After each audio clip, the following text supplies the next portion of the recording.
আল্লাহ বলেন তোমাদের তওবা যদি আল্লাহ কবুল করে নেয়, 1 নাম্বার তোমাদের গুনাহ মাফ করবে, 2 নাম্বার আমি আল্লাহ তোমাদেরকে জান্নাতে প্রবেশ করানোর ওয়াদা করলাম।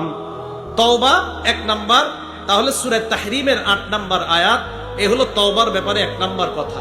2 নাম্বার কথা তওবার ব্যাপারে ইবনে মাজাহ কিতাবের নাম, হাদিস নাম্বার 4250 নাম্বার হাদিস।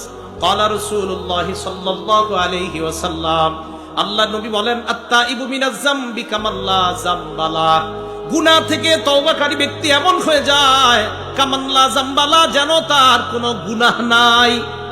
গুনাহ থেকে তওবাকারী ব্যক্তি এমন হয় যেন তার কোনো গুনাহ নাই।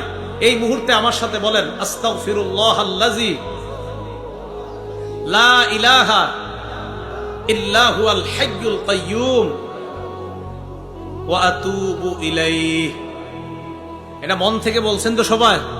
আমাদের তওবা হয়ে গেছে, আল্লাহ আমাদের তওবা কবুল করেন। এগুলো 2 নাম্বার কথা। 3 নাম্বার কথা, এটা ইবনে মাজার হাদিস, হাদিস নাম্বার 4251 নাম্বার হাদিস। ক্বালা রাসূলুল্লাহ সাল্লাল্লাহু আলাইহি ওয়াসাল্লাম, আল্লাহ নবী বলেন, ইন্নাল্লাহা ইয়াকবালু তাওবাতাল আবদি, আল্লাহ নবী বলেন, কুল্লু বানি আদম খাত্তাউন, সমস্ত আদম সন্তান গুনাহগার। নবীজি বললেন, সমস্ত আদম সন্তান গুনাহগার, আমি আপনি আমাদের মাঝে কম বেশি গুনাহ হয়ে যায়। ওয়া খায়রুল খাত্তাইনা তাওয়াবুন, গুনাহগারদের মধ্যে তারাই উত্তম যারা আল্লাহর কাছে তওবা করে। প্রতিদিন যে যত বেশি তওবা করে, গুনাহগারদের মাঝে ওই ব্যক্তি আল্লাহর কাছে তত দামি হয়ে যায়। 4 নাম্বার কথা, এটাও ইবনে মাজার হাদিস, হাদিস নাম্বার 4253 নাম্বার হাদিস।